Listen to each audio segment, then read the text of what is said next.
Friends, I'm sure this is more of a peculiar situation for several of you who were studying in library, you were studying in your college, school, but now you've got an extended time to study at home. Now, Dr. Purnima, I'm sure the students, they've asked the question, I'm studying at home, I'm not used to it, I'm not able to concentrate, my schedules are upset, earlier I was going to the library, and now I'm confined to home. Sure. I'm sure you could listen to the student who is raising this query. Right. I'm unable to go to library and access various online courses. I'm confined to home, and due to which I'm very frustrated. So as students, all of you are spending so much time at home. This is really quite a unique situation for all of you. And you might be feeling a bit stuck. How to get restarted, how to get back into a routine. I would say don't put so much pressure on yourself. Just make a small beginning. Just make a start.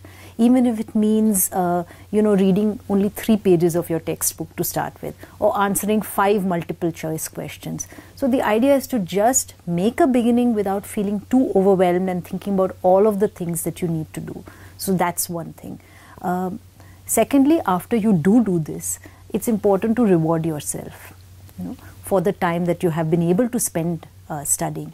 This could be anything, whatever works for you. Maybe a short walk, maybe listening to a favorite piece of music, or anything that really you can enjoy and get involved in. That peps you up and gives you a different perspective. Yes, to feel positive, to tell yourself, at least I made a beginning and got studying.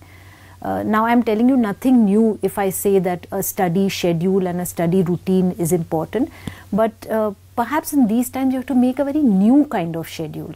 The one you used earlier may not work for you, and so it's important to spend a bit of time trying to figure out in this context what would be a good study routine or schedule to start with. Okay, revisit your old schedule so that you can modify it and change it. Nothing is put in stone. Absolutely. So be flexible at the start and then make something that's going to help you get anchored and work well, You're mentioning the other point, study taking breaks. Now, yes, apart from rewards, is there any scientific basis for that? Yes, absolutely. There's research that shows that it's much more important to study in short bursts rather than trying to set some kind of world record by studying continuously, for hours together, that I just went on and on the whole day and I didn't get up at all.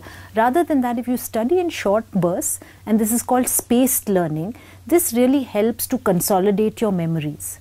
And there's a lot of research on this as well. So you'll be following good research findings if you use this method of studying.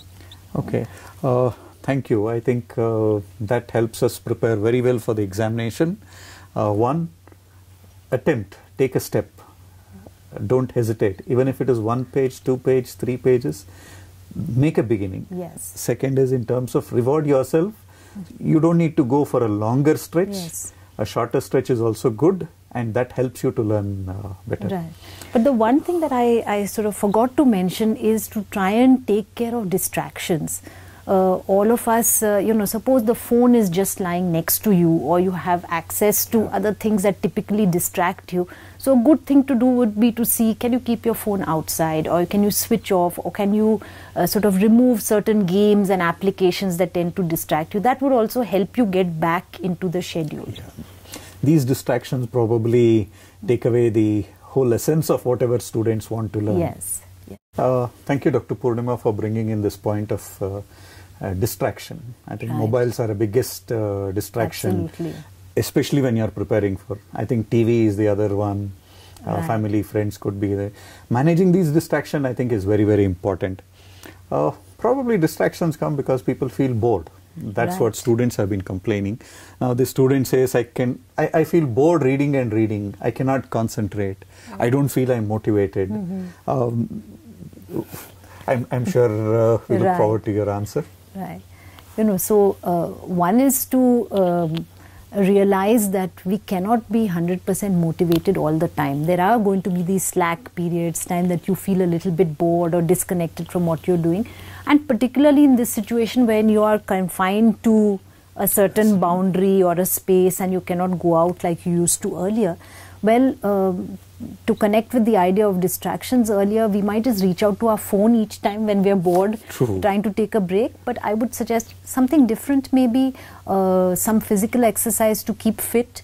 And did you know that recently the CBSE has launched a free fitness classes online? So that's even the Education Board is thinking that you should do some of this instead of spending all your time studying. Another way to deal with the boredom of constantly sitting and studying, usually, using your usual methods, is perhaps to try something new. Maybe try and teach a particular topic to a friend, or try to do a video recording of whatever you're learning. Absolutely. That's great. Okay. So all of these innovative methods, and also keeping some time for certain hobbies or interests that you might have, so that again is a break to some of them have started painting, singing. Yes. Yeah, I think making YouTube videos or any such mechanism is also a very good, interesting way of. But as you rightly said, don't lose your focus. Don't lose focus, yes. Yeah. And some of these tips I'm telling you as a psychologist, but some of these tips are also coming from my role as a parent. Seeing what works, what can be helpful. And I think if we put all our resources together, then definitely things will be better for all of you. Thank you.